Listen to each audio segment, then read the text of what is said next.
So last night was wild. Yeah, not the way we wanted to finish, but it's it's racing. Unfortunate, these things sometimes, towards the end, they get pretty rough. Yeah. And if you're in the wrong spot at the wrong time, you're gonna get the short end of the stick. It's what it is. Yeah. No, I hear you. Frustrating sometimes, and you race so hard, and it's like, whatever, lap 75, and you're racing, and then it doesn't matter until the end. Yeah. You got to finish those things. Yeah. And what I'm frustrating about is like I told you before, is that little voice that you have when you're racing cars. Either it happens because the car gives you a sign, it's not there. Yep. The car is loose. You have this sign. If you're a good race car driver, you have a very good feeling, and then you're not listening to the sign, right? But signs or little voice are about, should you stick on the outside of this guy? Did he push you wide too many times? Should you trust him with 30 to go? And I had this little voice going on at the end of the race, and I'm upset at myself because I didn't listen to myself. And why did I had it?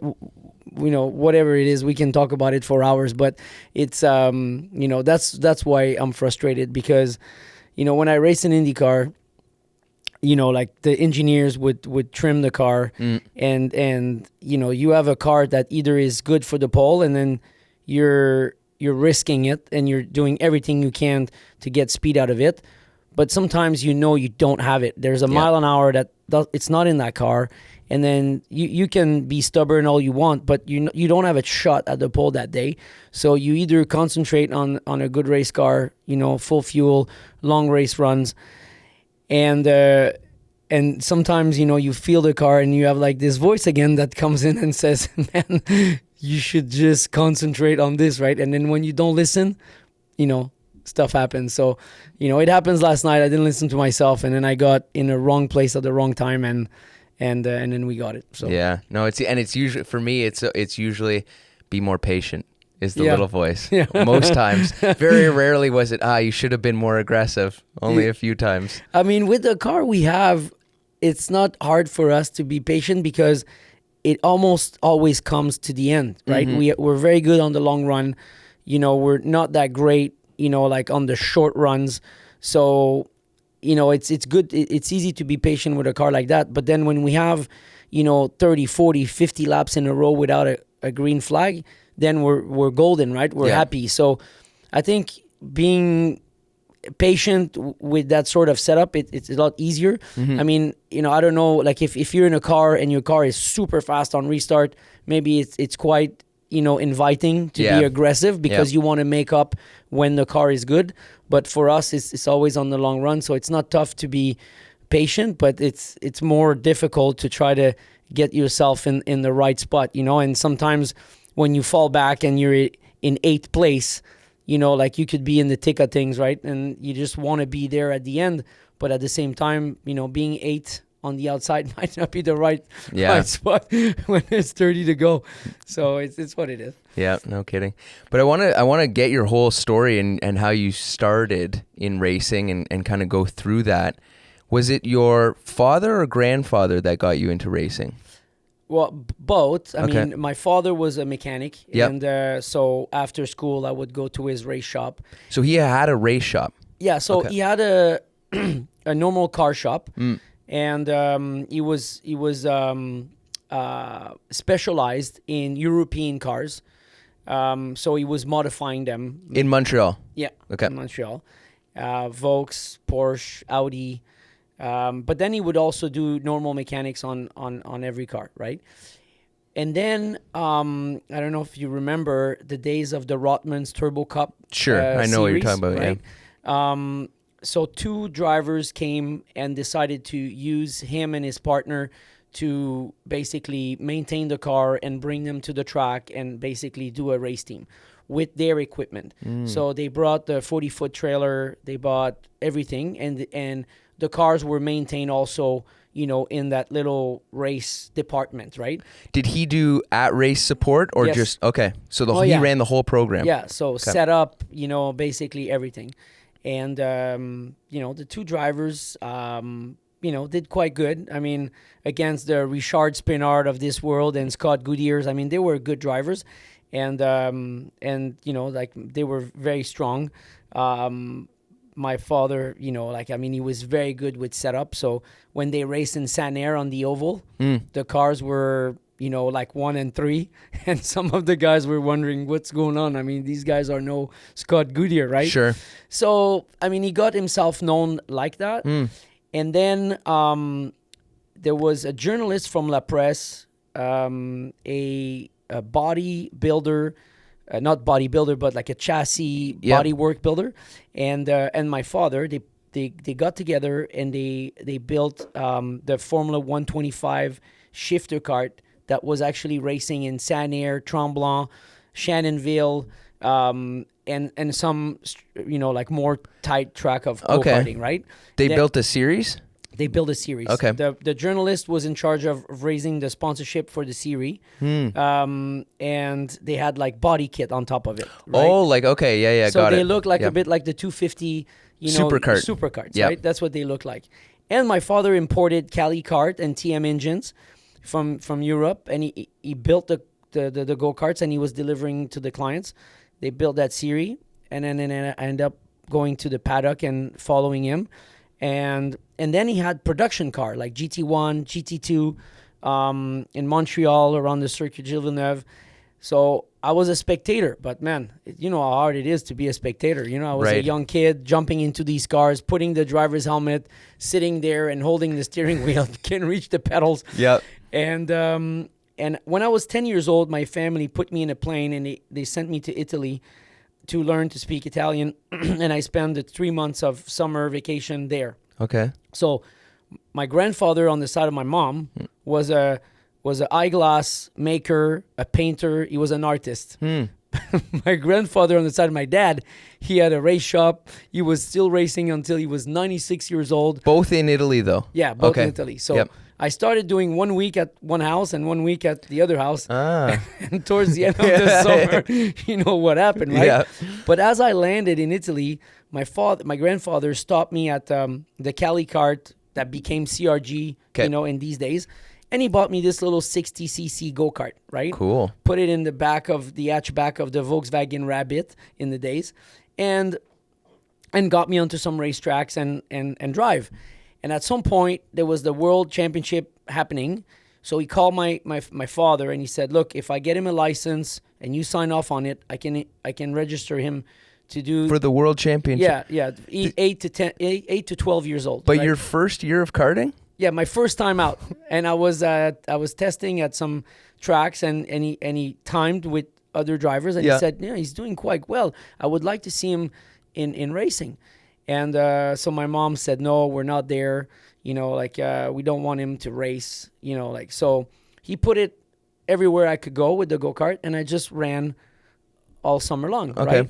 And then when I came back, the go-kart, came back by boat, a few months later, and the go-karts sat in the garage in my father's house, and 6 foot of snow outside. Mm-hmm. I changed stickers 1,000 times. I sat in it, I slept in it, and I could wait for the thing to melt, to go back out. So my father started bringing me into school parking lots on weekends. There was no class for that. And then he pushed the federation to start like a class for 12 years old. But I had to race 100cc. So my father started putting side pods on it, like fiberglass, because he didn't want the wheels to catch between wheels of other karts. I was racing with adults. Right. Put a restrictor on the carburetor, 19 mil. The other guys were racing 24 mil, but I was underweight and they were at weight. So that's how they allowed me to start racing with them. Cool. I started racing go-karts. And at some point, I wanted to race more. And were you doing well against the grown men? So... Yeah, I was doing very well and winning races. Okay. But so my father had this little Pirelli, what chef wear. Yeah, right? apron. Yeah, yeah. And it says Pirelli in yellow, right? And he was wearing that apron black at the track, and he had his tools in the pockets, right? My dad used to wear one when he was my mechanic. Yeah, He'd wear it, But then, schmuck, he called it. Yeah. So I qualify in Sanair second, and he brings a go-kart 28. So I'm on the grid, and I'm looking at him, and I sat in the go-kart, and I said, "Why are we here?" And he said, "Just look in front, stay focused. That's where you're going to start." So I was like, what do you mean, like you're starting 28? Yeah, he wanted me to start 28. He didn't let you qualify or something? No, he let me qualify second. Okay. But he didn't let me start second. Right. So just before, we had to lift because there's a direct drive, right? Yeah. So just before he lift the cart and push me, he comes to my helmet and he says, "You do not pass anybody until I tell you." So I will always remember my entire life this vision. I come by the pit lane, and that was in the middle of the tri-oval in Sanair, where they had these garage for the Indy cars made out of metal, right? Right. So he had his hands beside his waist, and then he go with his apron, says Pirelli. Yeah. We were running Time to go. Bridgestone tires, right? Yep. In a go-kart. Yep. And he says, "Time to go." Man, I was mad. I was mad at him. Yeah. I was telling in myself, like, this old man, what is he doing this? He's crazy. So I start driving, and I came back to my original start. I finished second. Okay. But, man, it was like a hard fight. Yeah. So I finished the race, and he looks at my go-kart, and because the track handed and the gravel was a little bit lower, sometimes I put two wheels off, and then I grinded the brake disc. Sure. Right? Yep. So he looked at the brake disc, and he goes, "What happened there?" And I'm thinking, man, I went from 28 to second. Yeah. And he's looking at my freaking brake disc. I mean, this man is mad. Yeah. So then he goes, "Don't put two wheels outside." I guess, okay. So while I was waiting to go get my trophy, he was packing the trailer. Yep. Right? Like he was mad. Because you ground the brake disc. I grind the brake disc, right? I couldn't pass without moving outside. So he said, "I saw what you did. You went on the inside, and instead of just making the pass and just eliminated your opponent, you decided to run inside and do the lap like you were qualifying. So you went off wide, but you just needed to brake and just basically eliminate your adversary and turn tight and just crank more wheel and just get the cart lift." And I'm like, but I made the pass anyway, right? I mean, I still finished the race.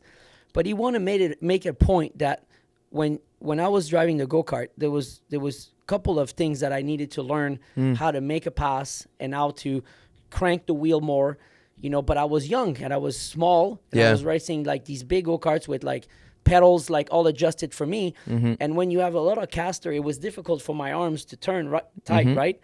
But anyway, it didn't really matter. For him, it was like making a point. Right. I always remembered it my entire life, racing go-karts and all that stuff. And as I was racing go-kart, and starting last most of the time. Did he make you start last, in a lot of races? Yeah, a lot of races.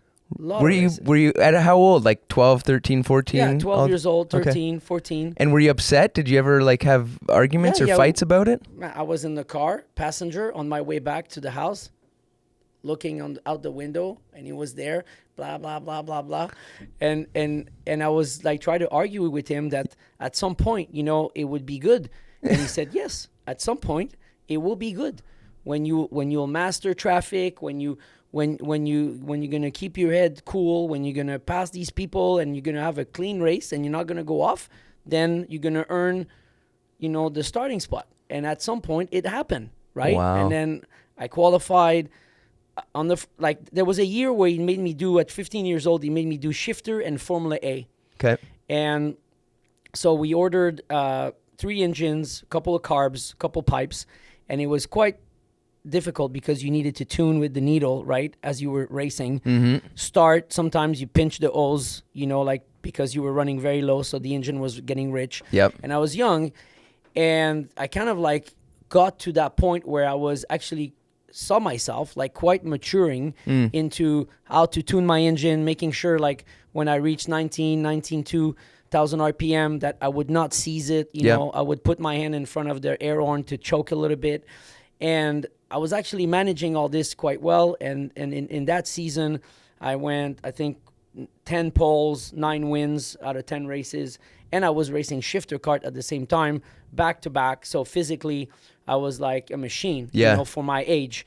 And but I think it's just the fact that that season ended up being a very easy season for me because all the I ate in the other categories, that was for him in his mind just a preparation. Right. There was a day that I was going to end up racing the more professional go-karting, and he wanted me ready. He didn't want me to learn or have to do 20 laps to learn the track, right? He goes, the track's not ready. Kart was on the stand in the pit lane, waiting for everybody to go, put the kart on the track. 3 laps, we were there. Yep. And to get to that point, I think he thought that I needed that sort of education because he came from Europe and he saw how competitive it was in Europe. And he saw that if he would just make me run, you know, in Quebec or in the Canadian Championship the way everybody ran, it would have been difficult to, you know, teach me certain things that I needed, right? But he didn't have the funds to send me to Europe and to make me race there. So I only did a few tests with CRG, with Bejo down there when I got there, and I raced Formula A kart, but never raced in Europe, you know. Right. You know, for a season. For a season. Did you did one-off races in Europe though? No, just testing. Just testing. Yeah. Okay. Yeah. Okay. Wow. So very special guy. Yeah. I tell you. Yeah. And Very opinionated, right? He didn't change. Okay. He didn't change. Either it's me or it's other drivers in the go-kart team. Right. He's very, very tough. Yep. But he has this quality that is, even to me, very surprising. He would be on the side of the track and he would adjust a carburetor of someone and he would turn around and he would say, hey, stop this guy. He's running too lean. And it happens at the track in SRA. Like hearing the guy on the track. Yeah, the guy's testing. He'd know he's too lean. And the engine is too lean. And then I would go out there with his mechanic, stop the guy, and tell him, hey, my father says you should stop. And it's like a guy racing a different chassis, a different motor. He's not even a competitor. He's not even a teammate of ours. Yeah. So the guy looks at us like, these guys are nuts. Yeah. He goes back out and just basically seized the engine. Wow. Right? I think he has this thing. Like an intuition. Yeah. And most importantly, like if you would know the guy, my father has no idea what number I ran. He doesn't even know the color of my go-kart. He doesn't even know the stickers. The only thing that he's focusing on is the mechanic part of it, the engine part of it, you know, the look and all the other aspect of the racing. He's not into it, but he has this intuition and he has this quality, you know, as an engine builder because he loves it so much. And then when he builds an engine, it's like a driver being one with his car. He's one with his own engine. Right. So when he builds them, he has a lot of passion and love for it. So when he's at the track, he's like that, right? And nobody that deals with him has that sort of knowledge. I mean, I don't have this knowledge. The other drivers, they know how to drive, but they don't have the mechanical knowledge that he has. So that's why it makes it like a very intriguing, sometimes dynamic, because he's very good technically, and we're not as good as him, but you know, he needs us for the input, right? Sure. So, yeah. You know how it is. Like the driver is the middleman between the machine and the guy who knows how to fix it. For sure. Without the driver, the guy can't fix it. And then the guy that fixes it, he has to also say, without the driver, I can't fix it. No, it's true. It's true. So did you, like you're whatever, 15, 16, you're fairly dominant in Canada, and are you racing go-karts in the US as well? No. Canada. Just Canada. Okay. Just Canada. Go-karting and just focus on go-karting. So you know you're fast. Now, do you start to think about racing as a career, or you just start to look at open wheel cars as just the natural next step? As a young 15-year-old kid that won a lot in karting, right? And then I tested myself in Europe, and then, you know, my father knows I'm fast, but my father knows that he can't put $100,000 in a Formula Ford season, right? So he tells me, listen, you have two choices. You either make the jump, but then don't have the funds to continue, Right. or you just stay in go-karting. And that, at least I had the intelligence of knowing my limitation with the funds, right? Sure. And so I didn't really make myself like a glory story right away. I said, I'm going to stay where I am because I'm happy there, and it's very tough for me to compete at that level. And I'm just going to continue to get better, because the Formula Ford, when I did a test, when you race drifter kart and Formula A with like super sticky tires, Yeah. and you jump in a Formula Ford with radial tires, you're kind of going backwards. Totally. Right? But you needed, like in the days where I was racing in Quebec, you needed to make that jump into the open wheel cars to get yourself seen in Montreal at the Three Rivers circuit, Right. where all the attention was. Big races. Big races, Yeah. right? And nobody really knew the go-karting scene Right. the way people, appreciate it and they know it today. So it was tough to make that decision, but I did, and I stayed there and stayed there. To stay in karting. Karting. Yeah. And in the meantime, I start looking for money. Okay. And I start to try to find a way to get myself in a Montreal race with the Formula Ford, or in the Three River race with the Formula 2000. And in the days, Export A was the title sponsor of the Formula 2000 series. Okay.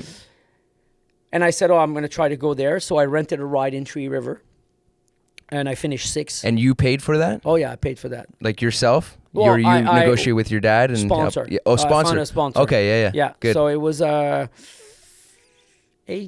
I was like in the days $4,000 or $5,000 a race for Formula Ford, and it was like almost 10 for Formula 2000. Right. The slick tires were more expensive, so on and so forth. I rented that ride, and I finished 6th. And some people from players were there. Okay. And sorry, this was Three Rivers, you said? Yeah. Okay. The Three River Grand Prix. Yep. So then the next year, I also did Formula Ford, like 6 races out of 8, because that's what I had for budget. And then I did really well also in there. And then I said, okay, I don't want to race in Formula Ford for 5 years. Right. Because then I'm going to die in there. Yeah. So I need to go race in Formula Atlantic. So I started to raise money, and I found a team in California that would race me for $250,000 US For the season. instead of like $1 million. And what year is this? That was 1996, Okay. right? And how old are you then?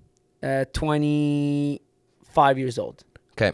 So it was go-karting, 1 year of Formula Ford, 1 race of Formula 2000.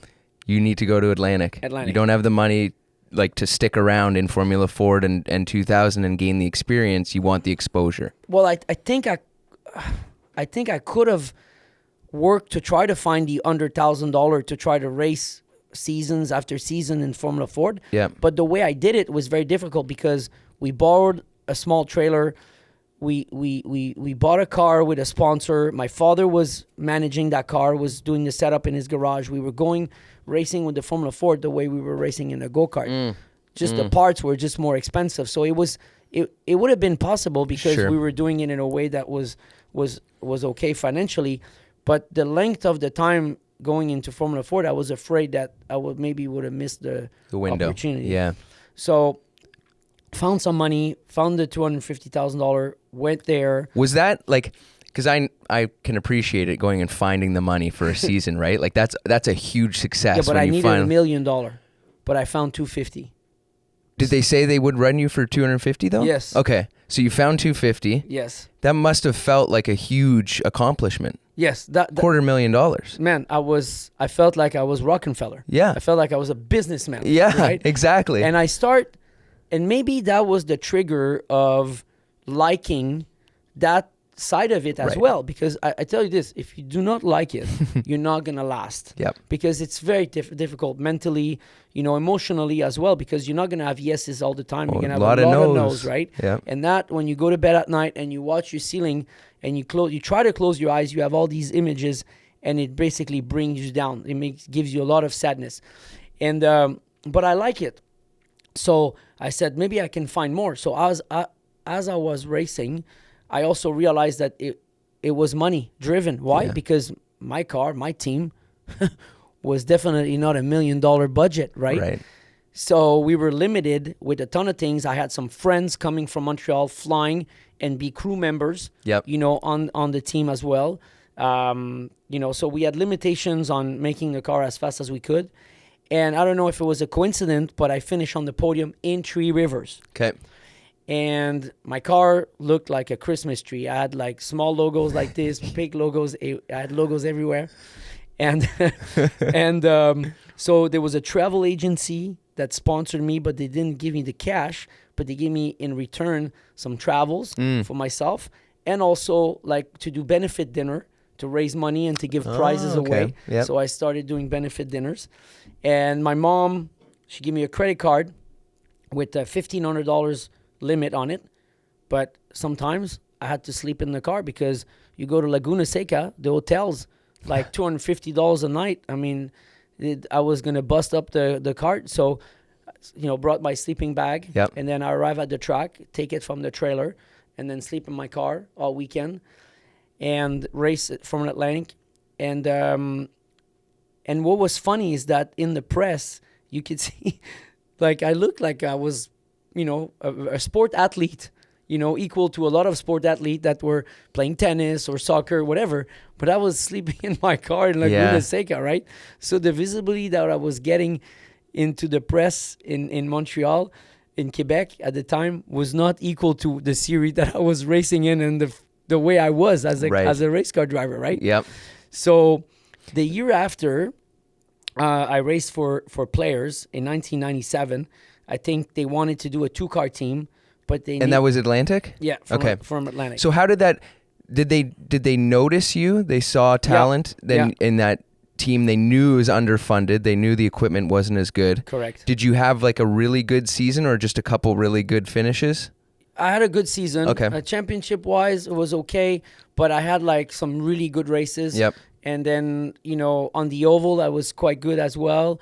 And on street course, I was very strong. I had lots of mechanical failure, but, I was good in Toronto. I was good in Three River.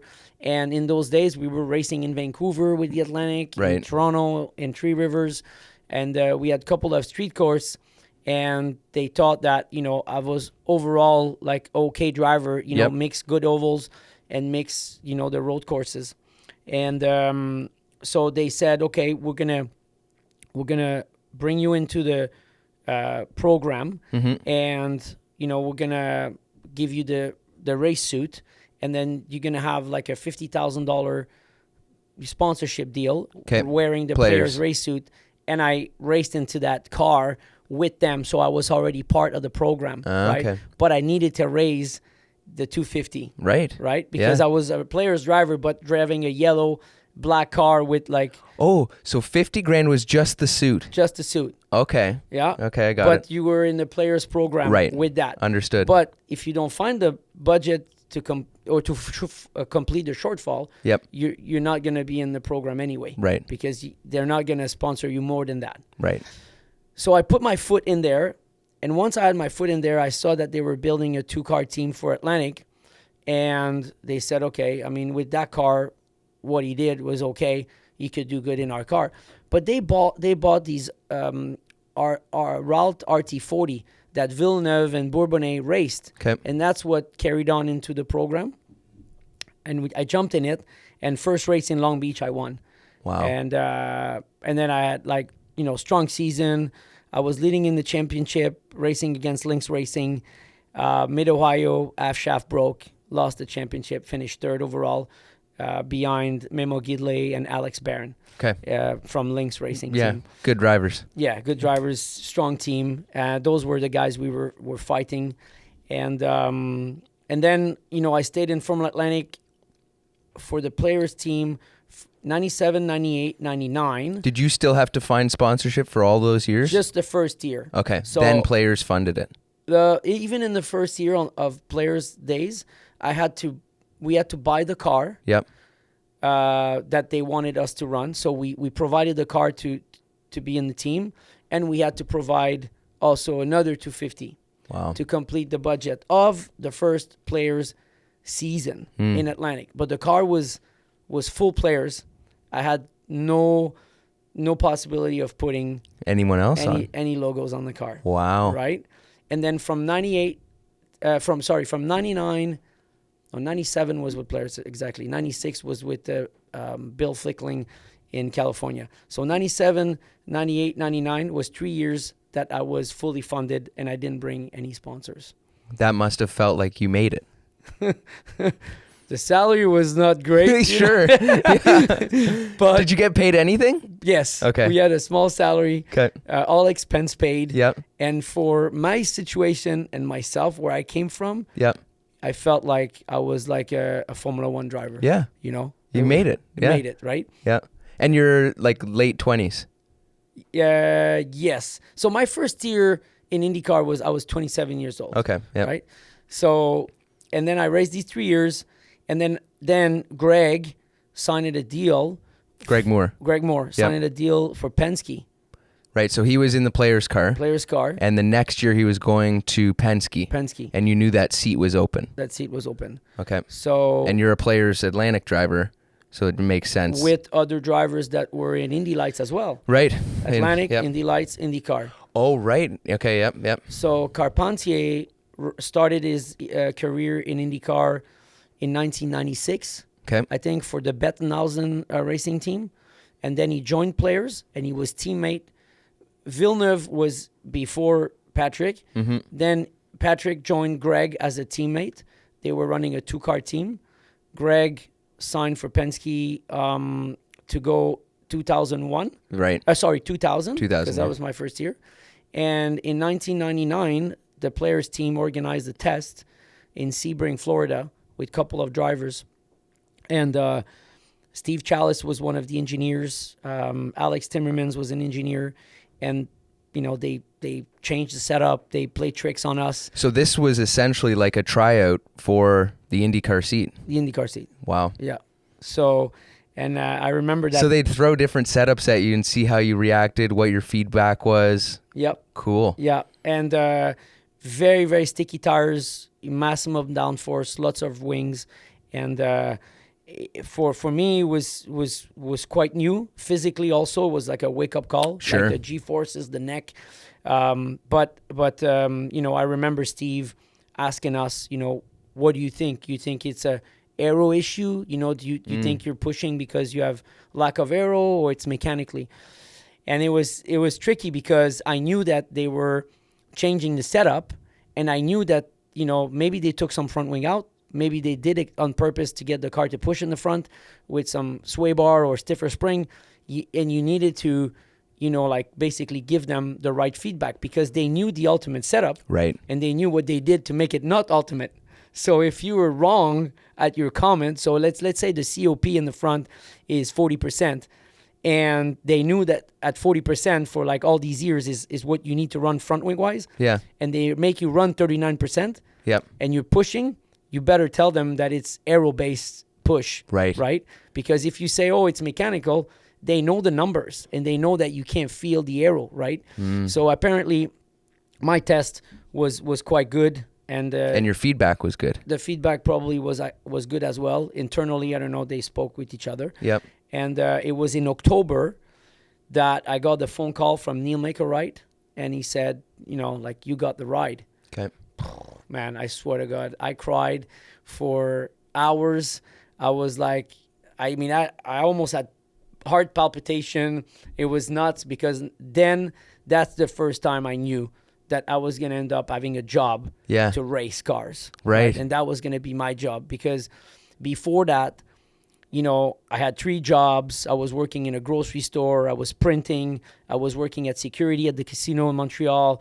I was still trying to find ways to get money and to live. Right. But I didn't know I could focus only at being a race car driver, you know, because until you know that that's your job, you need to go to school, you need to do all kinds of the things. Right. So did you, to interrupt you, sorry, did you, after high school, think about going to school at all, college or university? Or I did. You went to school? Yeah, I was in college. While you were racing? Yes. And what did you go to college for?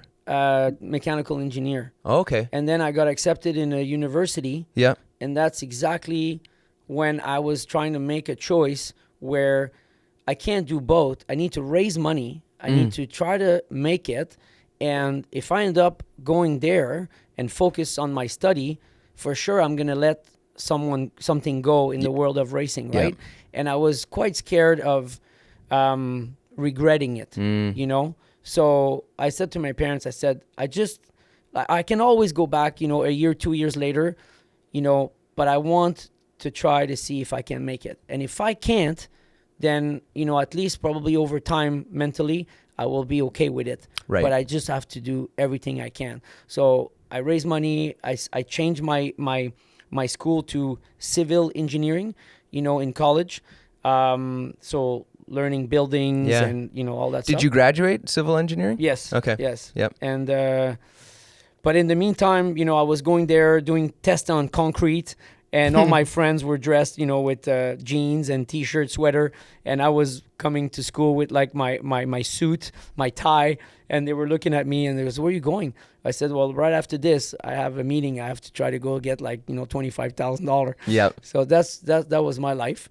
And then anyway, when it happened, you know, like it was a relief. I think it was a relief for the entire family. Yeah. But it was the beginning of the stress of my mom. Right. Because my mom, she never watched a start in her entire life. Okay. And then, Did she go to the go-kart track every race? no. Some of them? Some of them. Okay. She was doing great lunch in our cooler with my dad. Yeah. But not every race. Okay. And my family, like my mom and dad, they're very humble people, you know, and very shy. So, you know, players had this great hospitality in the paddock and all that stuff. And I wanted to bring them there.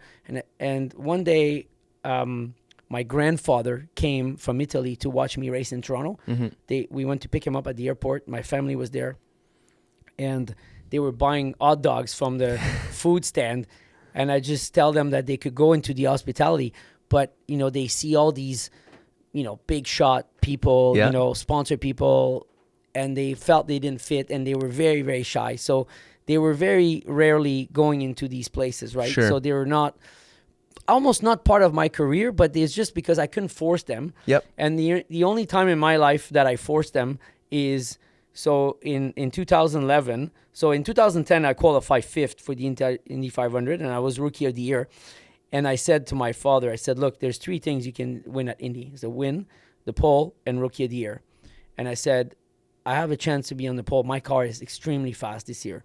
And I said, if I qualify on the pole, you come to the race. So I didn't know how I was going to make it happen. But anyway, Scott Dixon was dealing with like a company for private plane, and I said, listen, if I'm on the pole, and I was actually fighting him for the pole. Yeah. And I said, if I'm on the pole, can you help me out with a plane? You know, like I'll pay whatever it costs, but I need to bring my family here. Yeah. And it happened. So I got the plane to Montreal, from Indy to Montreal. They got them to Indy, and then I got them the full experience at Indianapolis 500. Good. And when my mom arrived there, she was like overwhelmed. It was Right. like it's overwhelming for a driver to walk through gasoline alley and get in the pit lane and watch like 400,000 people making noise in the grandstand. So imagine for them, it was like out of control. And then when they saw the first car going by at speed, she didn't watch a race start. Yeah. She was not going to watch the race. My mom actually walked inside the paddock Just around all day during race, Yeah. and she probably never watched a car go by. Right. Once she saw how fast those cars were and the feeling that, you know, you had from a car like that live, it was game over. She couldn't watch, you know, anything after that. So your first year IndyCar, that's the beginning of her stress, Do you at that you've already raced Atlantic up to that point, so you understand the territory. Do you realize how dangerous IndyCar is at that point, your first year going into it? Oh yeah. Yeah. I mean, I flipped with a go-kart. Yep. You know, I saw the danger. I was pretty aware of the danger of IndyCar. But, you know, as a race car driver, I think the most difficult thing was when I blew up the engine in Fontana at the end of my first year. I was running third. We do the white flag. It's a 500-mile race. And in those days, the engines were revving super high. I mean, we would push them to the limit. Anyway, I blew up on the inside of turn 1, and I spun on my own oil. And I backed the car into the wall. And I think it was a 120G impact. So it rang my bell. Yeah. Massive. So, were you knocked out? Oh, yeah, knocked out, cold, big concussion. So anyway, when the safety team came to the car, I was still out. And then when I come up to myself, I felt like a lot of heat in my stomach, and I said, I feel really weird, so I said, something's going on in my stomach. And they said, do you feel your legs and your toes? And I said, yeah, I can move them, but I'm quite sore. My lower back is killing me. And so they took me out on the stretcher. They brought me to the hospital. And so they did an internal bleeding test. So they just had to poke these needles, right there on the side. I passed out a second time. Painful. Yeah. And then they had to put a catheter, inside to suck all the urine, because if my bladder was like past half full, it could have blown up with the impact, right? So that's why you don't want to keep, if you need to pee in the car and you race on an oval, just go, right? You don't want to keep your bladder full anyway. And so when they stuck the catheter there, oh man, I passed out another time. So I passed out 3 times for that stupid wreck. And then finally when I got back home after, like my back was like black like this, from the impact, bruised. Yep. I mean, I compressed the seat big time. And so I had a problem with my neck. I couldn't move it. So Terry Trammell, the doctor in the days, like in IndyCar, he said, I mean, I don't know how. You have no vertebrae, no broken bones, nothing. You're good. But, and it's going to be painful for a month. Right. That you get all these internal bruise and back better. So, and it's going to be very, very painful. So, you need to take this pill, right? So this pill was morphine, and for the pain, So, but when I was taking that, man, I was like superhuman, right? I didn't really feel the pain. Yeah. So my father, my mom come to help me out. I was living in Vegas in the days, and there was always the go-kart race at the end of the year at the Rio. Yeah. So my father was there. My mom came. And then I said, I'm going to go watch them race at the go-kart track. My mom said, you should be on the couch. I said, no, I feel quite good. So jump in the car, go to the go-kart, standing up, And anyway, one day I called Terry Trammell and I said, listen, I take a shower and I feel like nothing is happening down there, right? I feel numb. Yeah. And I said, you think I'm okay? Because I had a pretty big wreck at the bottom, right? Yeah. And he goes, it's okay, Tag. He goes, it's the pills, right? They're quite strong. So I said, man, I'm going to stop these pills because I want to know that I can still perform down there. I stopped the pill. Yeah. I wake up at 4 a.m. Man, then the pain was there because I was walking around, standing up, watching the go-kart race beside the fence, driving a car with the pill. But then I did something to my body that I shouldn't do it. The pill was hiding all the pain. And then I was whining. I called my mom at 4 a.m. I couldn't get out of the bed. Wow. And she was, what's going on? I said, I can't walk. And then she said, did you stop the pill? And I said, yes. Oh, man. It was bad. Anyway, that was the experience of the wreck. And but mechanically speaking, when you get into a wreck, you're mentally, it's always a bit harder to get back in the car and just trust the car, right?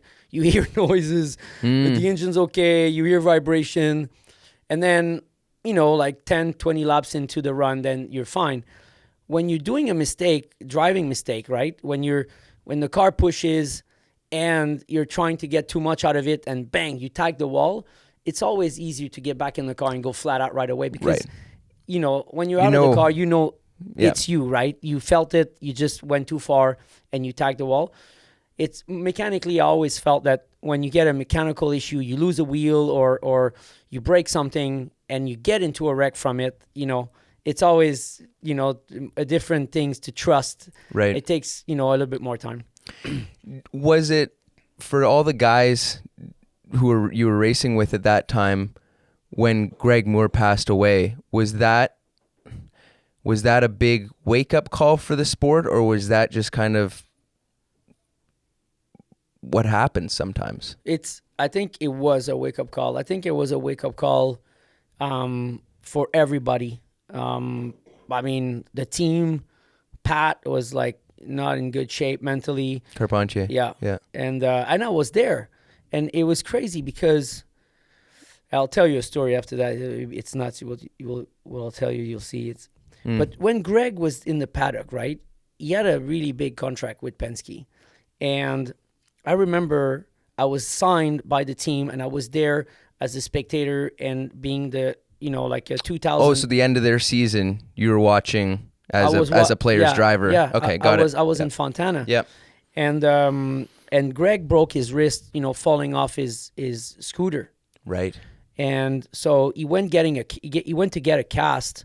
So he missed qualifying, and he really wanted to race. Well, players didn't want to put me in the car because I didn't run on super speedway. I didn't have the experience.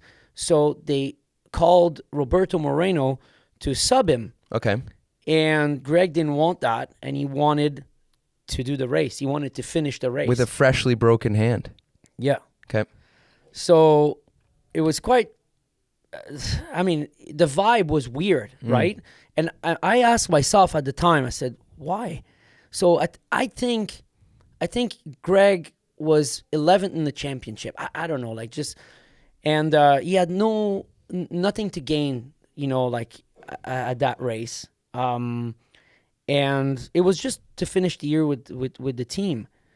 So I asked myself the question, but then I said, well, if I would be in his position, would I want to race?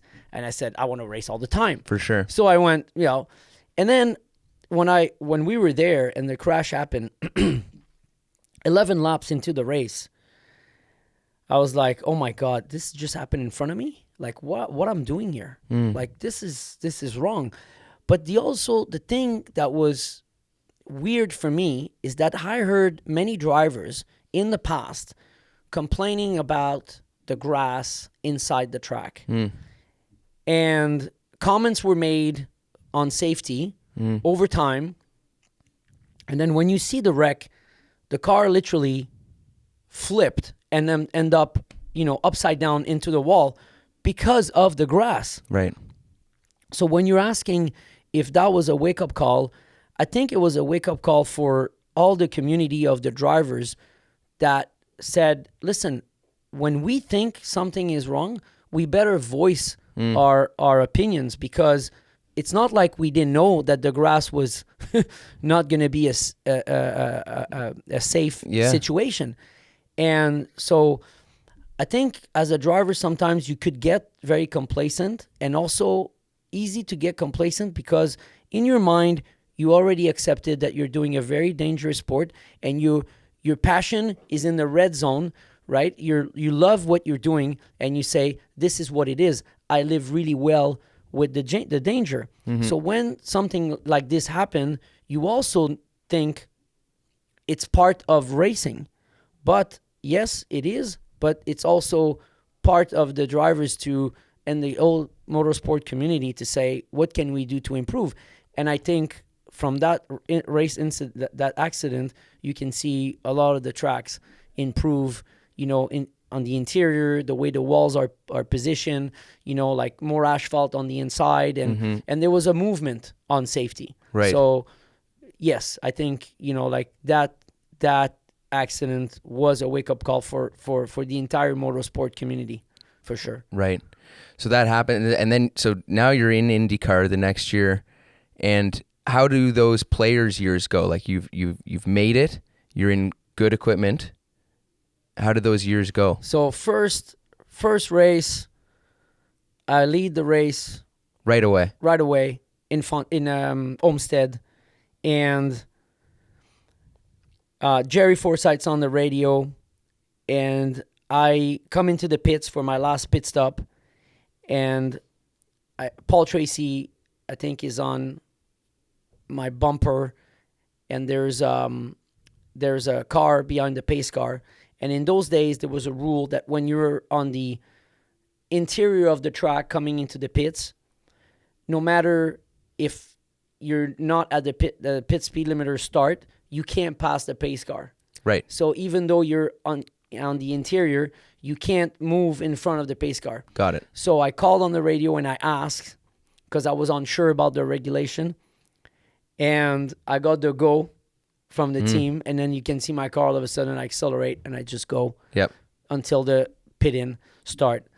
I got penalized, went back to the last place position, and I finished 9th. Second race in Long Beach, I finished 4th. Third race, I'm on the pole in Brazil beside Montoya, and I think my first couple of races were quite strong. Yep. And then I think we start hitting a slump in regards of setup. And then the year after, the series went with complete low downforce package on short oval as well. So we were running like these tiny little super speedway wing on the short oval. And the players team was well known for their speed on short ovals with full downforce, like with road course downforce. So we struggled quite a bit to get the setup right. And but on street course and road course, we were quite strong. So in Road America, I was very strong. Qualified 3rd behind DeFerrin and Franchitti. Took the lead at the start of the race. 6 laps to go. I have an 8-second lead. I broke a CV joint. And I had, long story short, a ton of races like that. In Vancouver, I'm leading the race. I think I have like a 13-second lead. And then coming into the last chicane, I broke an input shaft. So starting from the pole. So most of our mechanical issues, when they happen when I was on the pole or when I was leading the race. Right? So finishing 3rd, like running 3rd with 1 lap to go, blow up the engine. So a lot of misfortune like this. And so anyway, in 99, like with 11 laps to go, Greg had his incident, right? And Pat said to Jerry, I don't want to run number 33 no more. So, and in Atlantic, I had number 66. And I said, man, I lost the championship with like a broken part in mid-Ohio. I don't want to run 66. So Jerry got me to 33. And I said, oh my God, I don't want this number. That's a step backwards. Yeah. So Pat runs 32, I run 33. Okay. Right? So Greg was running 99. Then 9/11 happens. We're in Germany. Okay. Right? And the IndyCar race? Yeah. Okay. And well, I mean, obviously you know, we were in the middle of the paddock. People had divided opinion if we should race. Right. I mean, the towers are coming down in New York. It's a pretty big big gig, right? Terrorist attack, all this stuff. So they're saying, I think we should go home. There was lots of mechanics in the paddock that had family members. A lot of Americans, yeah. Yeah, that they were there. And all of a sudden, the security got way stronger, right? Because everyone thought it could be them next. Exactly. Yeah. So in the oval of Germany, there was like a vibe that was quite strange, in my opinion. That obviously, I don't know maybe why we should race. And anyway, they decided that we should race anyway. And man, 13 laps before the end, 13, 2 cars crash, number 66, number 33. You guys wrecked. Yeah, me and Zanardi. Yeah. Right? He came out of the pit lane. Yeah. Spun in front of, me. Yeah. And then could avoid him. Yeah. Big wreck. Right? Did you know how bad that crash was right away? Not right away, because so the only thing I remember from the wreck, because that was another concussion, is that I ran stagger, right? So Pat was in front of me. Yep. It was the end of the race. We were racing with Kenny Brack, Canon, and Zanardi for the win. And it was like last pit stop, for Zanardi, he didn't go for tires as well. He was trying to make a short stop. Yep. And so at those speeds, you have to run stagger like this, because if you run like that, you have no front No wing. aero. So you got to be stepped out. Stepped out. Yeah. So when I saw the car appearing from the bottom, coming up, Zanardi, yeah. I decided to go down. Right, because he's coming up. Because he's coming up, and I thought I could clear him. So I lifted, braked, and go down. But then basically I connected with the weak part of the chassis. Yep. And split the car. But in essence, with all the reviews and all the the tech guys, they said that we both save our lives because of the way the impact happened. Because if I would have hit his engine or the side of the car, I would have not basically opened the car. No, you would have been. The stop would have been way stronger for like a frontal impact. Yep. Him would have been game over right away, and me, I would have been in like probably very bad shape or game over as well. So the fact that I pierced the car, the G was less. Yep. But the car lift up like this in the air, and then there was a ton of parts. I think I was very, very lucky. It was not my day. Like the tire went just over my helmet, and it basically traced my helmet. Yeah. Sorry. And I had pieces of front suspension basically going everywhere, pieces of carbon, and nothing hit me. So it was very, very lucky. Unfortunately for him, obviously, his legs, but I didn't know at the time. So passed out, go to the hospital, sore back. But then, I mean, right? I mean, the vibe, the team comes to see how you are. You ask the question, you say, how's the other driver? Because at the time, I didn't know it was him. I could not see. Didn't even know who it was. Didn't know who it was. Yep. So I say, how's the other driver?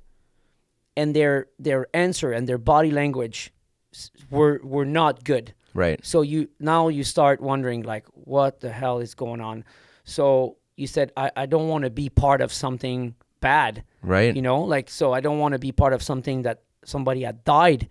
So now your brain is all messed up, like you're wondering. And I remember Alex's wife, Daniela, came into the room and said to me that, like he was in bad shape, but it was an accident and there was nothing that I could do. Right. And so I think she did that because she did it for me, right? But it didn't matter, right? So I left the hospital, and I knew he was in bad shape. And then I learned about his injuries, and then we had a race in England the week after. I go to the hotel. I was brushing my teeth, and like 5 minutes pass, and I don't even remember when I started brushing my teeth. I was thinking like. And I kid you not, long story short, anyway, that race is the only race in my entire career that I do not know where I started, when did I pit, who I fought with, where did I finish, what happened in the race. I have quite a good memory of even like springs and setup and things that happen on weekends with my crew chief and engineer. And I didn't know what happened in that race. So mentally speaking, like, it was not good. Right. So when I walked out of there, and, like my life was actually weird because things would fly by and I didn't even know how much time flied because I was in my mind, in my thoughts all the time, thinking a lot of things, good things, bad things, a lot of stuff. And I question if I should continue because, like, how can I be on the track not knowing what I'm doing, not having memories of my laps, of who I'm passing. Really? Like I'm out there endangering myself and others. Was it like you were in a daze? Just I don't know. Like I was constantly thinking about this particular situation and not really being able to have a certain amount of concentration, doing what you're doing, right? So when you're in the car, you're driving, you're making a change to the car, you're basically focused on what the car's going to do, so you can go back to the pit and say, oh, I didn't like this spring, or I didn't like this sway bar. I mean, my mind was not thinking about that.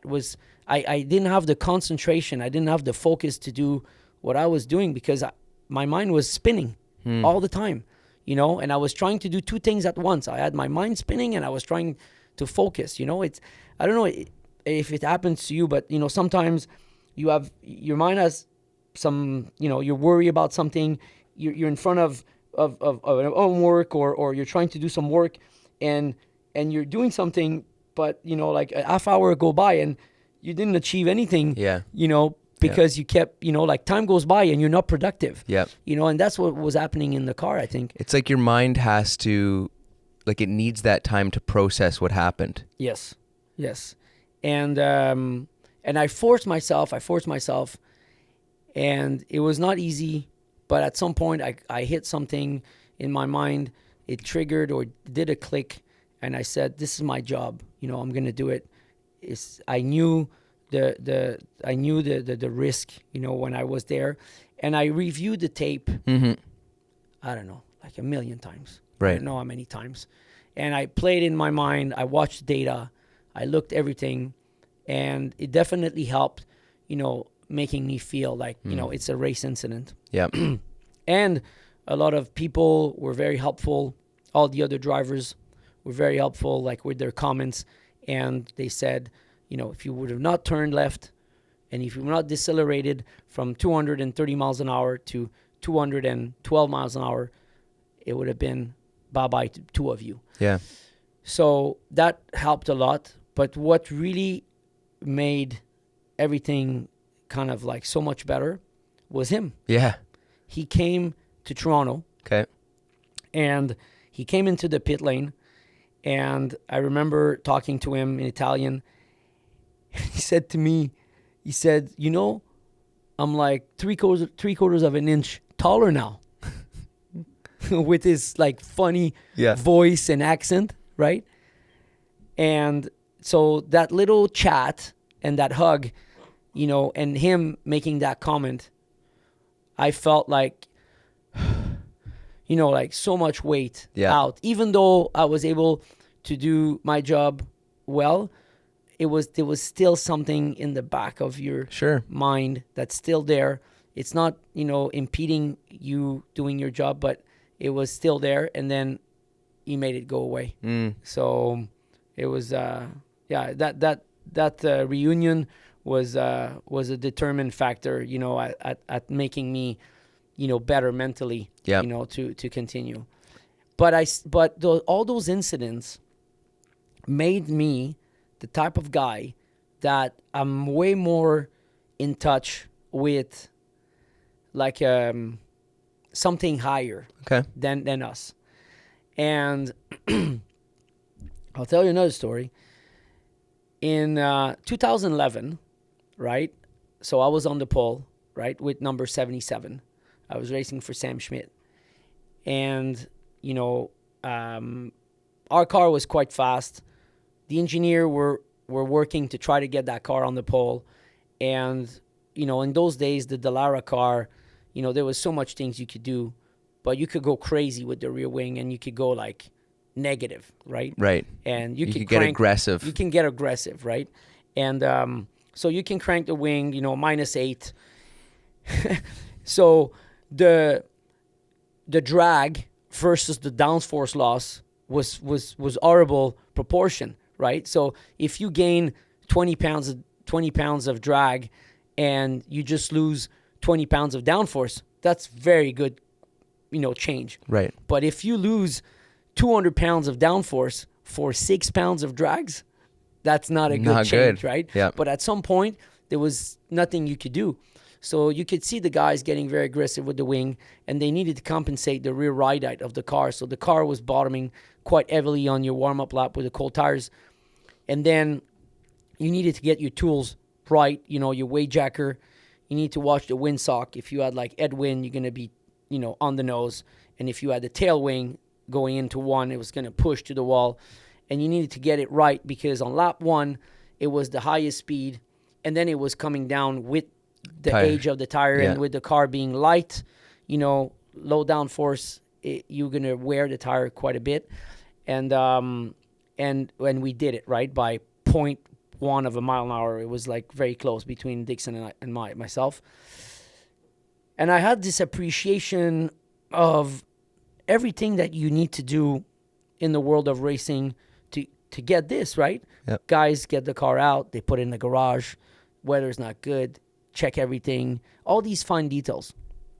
And I come back from Motegi, Japan. I finish fourth with my road course car, and I get a phone call from Dan. Dan Wheldon. Yeah. Yeah.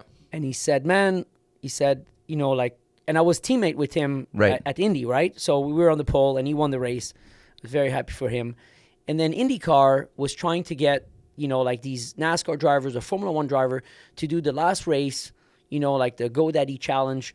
And then you start last, you win the race. There's $5 million in prize, $2.5 million to a fan that's matched to that gig, Okay. and $2.5 million to the team.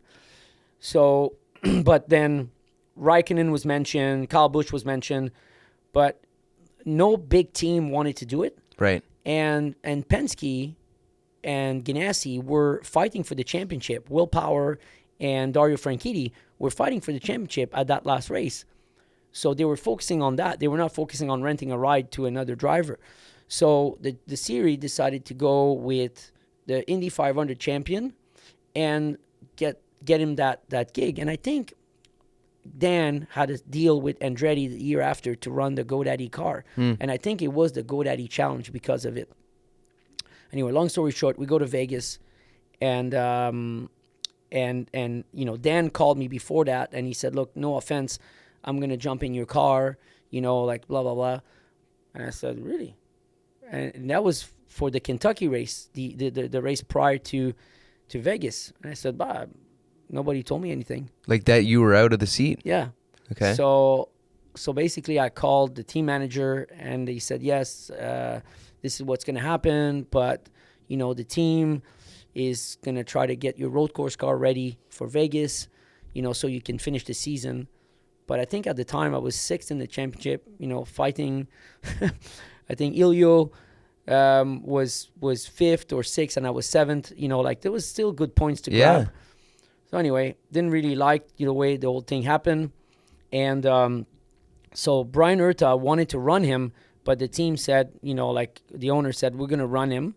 And, Brian Urta Autosport was going to run my car in Vegas. So I missed Kentucky, then went there, took my car, because my car that year was considered like the bullet, right? That's what they called it. We were on the pole in Texas. We were on the pole in Vegas. On Super Speedway, that car was fast. So they put him in that car. Kentucky didn't go well. I was there as a spectator. And then I got there to Vegas, and my engineer, Todd Malloy, was engineering Dan. And they go out, and he's like 31st out of 34 cars. 34 cars. They're only taking 33 cars in Indy. Right? 2.5 mile track. Yeah. We're on a 1.49 mile track running 34 cars. Yeah. Crazy. And the car is not going. And I qualify fourth with my road course car. Right. So I kid you not, it was almost impossible. And I was thinking that the team, basically put me in that chassis because they felt for me. I went to look at the chassis number, and it's no, that was my road course car. Oh, you thought maybe they gave you the bullet back. Maybe they gave me the bullet back, right? Yeah. So I couldn't understand why he was running fast.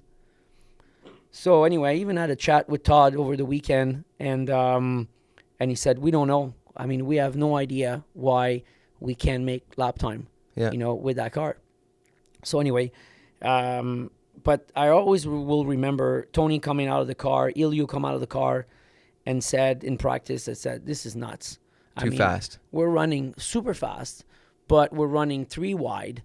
The cars, you have a ton of suction between them. And the turbulence is bad. This is just, like you're running in a pack of 13 cars, all stashed, 3 wide, 5, 6 deep. And we had a meeting. We had a meeting in the tower about the safety. And I remember, Ilya was very vocal about, how crazy it was. Same thing for Tony and Dario and others. And I said, man, this is nuts. So anyway, we start the race. And Was it just like, was there going to be any conclusion other than going racing? Or was it I don't know. maybe for next year change something? I mean, there was, it's the only time where I saw, the series stepped in and say it's game over. It was in Texas. Okay. We were doing 241 mile an hour average in Texas, right? Right. And like me and Pat go out. We qualify 6th and 7th, I think, and we go out to do long runs. And I'm behind him, and I'm doing 25 laps in a row. Okay. Testing. Practicing for the race, right? Full tanks, right? Yeah. And I'm running wide open, no lift. So I come into the pits, and I say to the team, I said, we need to trim the car. I'm wide open, and I'm like losing ground. And I'm like, I lost 10 car length, over a 25 lap run. What happened if we run 50, 60 lap? So the team looks at me and they say, get out of the car. So I jump out of the car because what happened is I was in his gearbox for 25 laps. You're nose to tail. Yeah. And I just said to them that I lost 10 car. So they said, we don't lie because they have data. They can see if you lift and all that stuff. So they said, get out of the car. And maybe they were wondering if I could not see well, my vision, whatever. But yeah, I start having tunnel vision. Right? G-lock. We were pulling like 6 G's lateral, 5.5 G's vertical in the banking. For too long. And the blood was going down into your feet. It was not coming up to your brain. And also, like when they took the boxes of the car and they made it analyzed by NASA, I think, the fighter pilot said that when you're pulling G's on 2 different axes, vertical and lateral, it messes up something in your ear that create the equilibrium. And then, you can pass out. So I was feeling that. I jump out of the car. I try to grab the timing stand post, and I missed it. So I tumble, right? I look like a weirdo. Yeah. So I sit, try looking, maybe nobody saw me. I sit on the wall. So Pat realized I'm not there no more, as his wingman. So he comes into the pits, and he parks right behind my car. Yeah. So I look at him. He jumps out of his cockpit, walks between my rear wing and his front nose, and he walks towards the track. At the Texas Motor Speedway, he tries to cross the pit lane. So his crew chief, George, grabs him and turns him around and points him to come back towards the timing stands of the team. So he sits on the pit wall, and he was going like this with his helmet. Like shaking. Like this, just moving, rocking, right? So anyway, I think guys were throwing up behind the pit wall. Big meeting. They said, what is this? Doctors were saying that within 30 to 35 laps, guys were going to pass out. So there was big gurney flap added to reduce the speed. Yep. There was lowering the boost of the engine to lower the speed. No engine manufacturer wanted to touch their engines. All the suggestions that were put on the table were all denied. And the series says, we're going to call it off. That weekend. Yeah, gone. We canceled the race. And there was one crash of the weekend. I think Gugelmin basically lost the car in turn 2 and ended up in turn 4. Yeah. It was... That's fast. It was... we would have lost someone there if we would have raced. I can promise you that. I can bet on it. And anyway, so, why they didn't cancel the race in Vegas? I don't know. There was, a lot of the parties. There was so much money, so much stuff. I don't know. I'm not into this whole thing. Mm-hmm. But I think as, human beings, we're always challenged in life. We have how you say, sometimes, you have temptation. Sure. Okay. And you have little things in your head, and then you either resist and you try to do the right thing, or you go for it, mm-hmm. and then you can get yourself in the shit. So I just think that there was some signs, we didn't listen to them. And then when you see the accident and you after And for the- people who don't know, Dan Wheldon's accident. yeah, Dan Wheldon's accident, 11 laps into the race, number 77, fatal accident. So when I look back, right, at all these things, maybe people will laugh about this, but number 99, 11 laps into the race. Number 33, 66, 13 laps before the end in Germany. It was 9/11 weekend. Big crash. 77, 11 laps into the race. Big crash. I just think that it's not because you're running double digits number that, something bad's going to happen. But I think that maybe those type of coincidence, they are there to make you think or look at the past and look at how these type of things happen. And could you improve? Could you do better? Could you listen to people that have suggestion, right? Could you, there was a time where there was those posts, right? That are in front of the fence, Right. That are considered to be quite dangerous, right? And is there something that could be done, right? The walls, we run safety walls today, right? Because, it takes away a lot of the G-forces, right? So someone had something to say about it, Right. and they improved, right? So, but always improve mechanical, always improving safety on the vehicle, always improving the tracks to make them safer. Sometimes it could be just human decision that could make you improve, right? And I think that's the way I see these type of things. And, if you want to see them and just say, well, they are who they are, accidents, and it's tough luck, or you might look at them and just try to see if something could have been done differently. I said it, numerous time. I said to me that particular event of running someone dead last, 34 cars, 34th, try to go win the race to win $2.5 million was a complete disrespect to Will Power and Dario Franchitti and the Penske organization and the Ganassi organization, because they fought 17 races to get there for the championship, and we're going to put attention on someone that's going to run 34th, and if he wins a race, he has a $2.5 million prize money. I mean, what do you think? The other 33 guys are just schmucks? Right. So, see, it's more about, sometimes people try to do good things, but when something happens, I think we need to look inside of us and we need to learn from these type of things. Because if we don't learn and when you don't improve, right? Even as a human being, every day when you wake up, you have a ton of temptations, you want to go fast on the road. You want to maybe buy a bike. Are you a bike driver? Are you good on two wheels? You love this little nice Ducati red in your garage. But if you're not made for that, you have to say no. Yeah. Because that's when stuff will happen, right? You go out on your snowmobile, it's dangerous. There's a corner you don't see. Can you go out there flat out and hoping that someone is not there at the exit? Or you need to withhold yourself and just drive like a grandma and just say, well, I'm just going to go fast on the lake when I can see, a mile around. Every day in our life, there's stuff that happens that, we have to make a decision. And I say to my friends sometimes, listen, if you're a womanizer and you like women, okay, do not go to Vegas 4 days with your buddies, okay? Go hunting, fishing, okay, in a cabin with 4 of your buddies. Nothing will happen, right? Well, don't put yourself in the temptation. Exactly.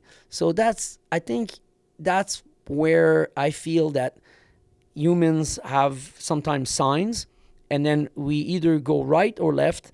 And I think some of these incidents, the way they happen, with the coincidence that we can see afterwards, in the aftermath, they should make us better, in the world or just in the world of racing. And that's the way I saw, most of the incidents. They need to make you learn. They need to make you better yourself as a person, as a driver, but also, in the community of racing, to improve racing with safety and all that stuff. Do you think do you think the little voice is always there giving you the right answer or tapping you on the shoulder? Look, I mean, I raced IndyCar in a very dangerous part of IndyCar, right? I mean, we had like 900 horsepower car. I mean, cars were doing 240 miles an hour. Sometimes in a tow at Fontana Super Speedway, we were hitting 255, like crazy speeds. I mean, if you go up in the fence at that speed, I mean, it's not going to be good for you, right? You know that. So I've raced there. But no matter if you race in those conditions, like if you try always to race well, you try to, like there was an unwritten rules, in IndyCar.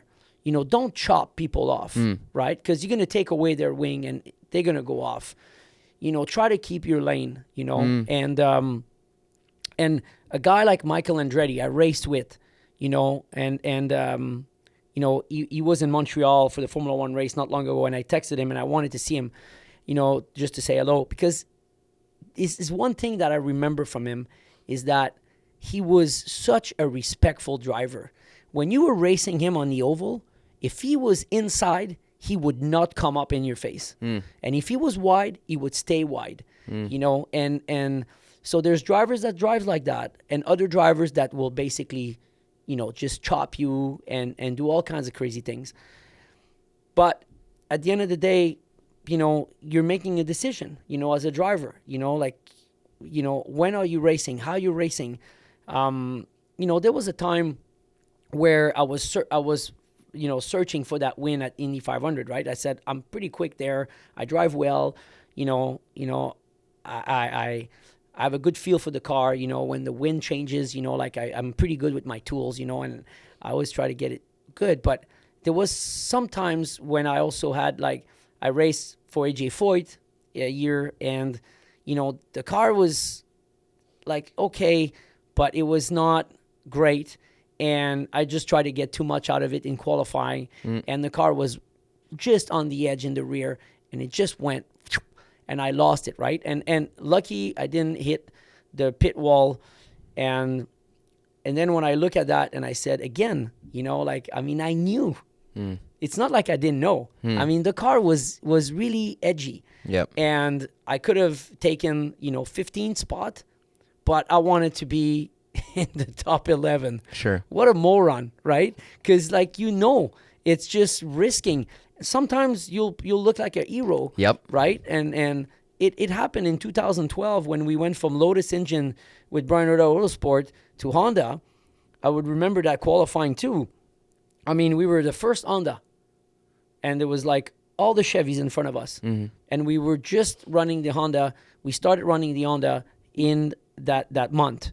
Right, so it was a lot of learning, a lot of different system stuff going on, and so we put the car on the track for qualifying, and the car was I kid you not, it was loose, the most loose car I ever driven on an oval, right? And I decided to stay on for those 4 laps, and then when Todd Malloy showed me the graph, he just literally, because the weight jacker stuck in one position, so I couldn't really change the car. I was stuck with that, and it was, oh man, it was evil loose. Okay. Massive correction, right?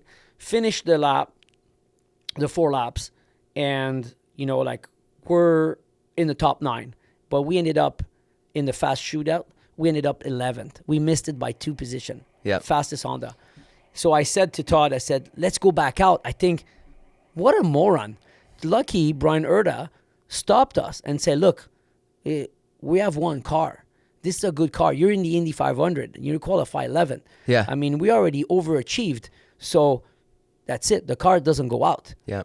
But me, I just drove a massive loose car, and I was ready to go back out, right? Try to go back for P9. Anyway, and I said, if the car is not that loose, then we for sure we're going to do it, right? We just have to adjust it and fix the weight jacker.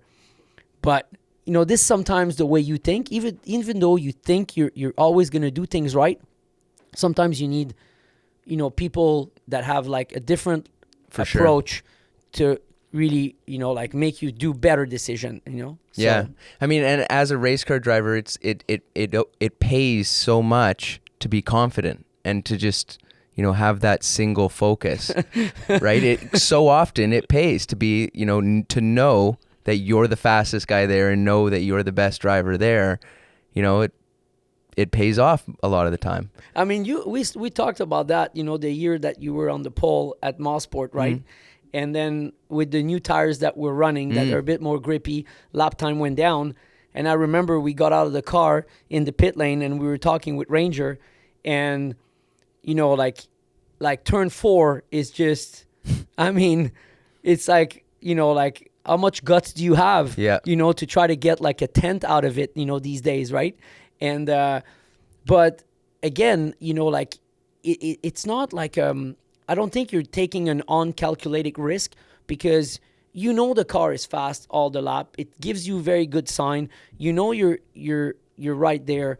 So if you're decided to just not have that baby lift in turn 4, I don't think it's like risking it. It's actually try to take more out of the car, right?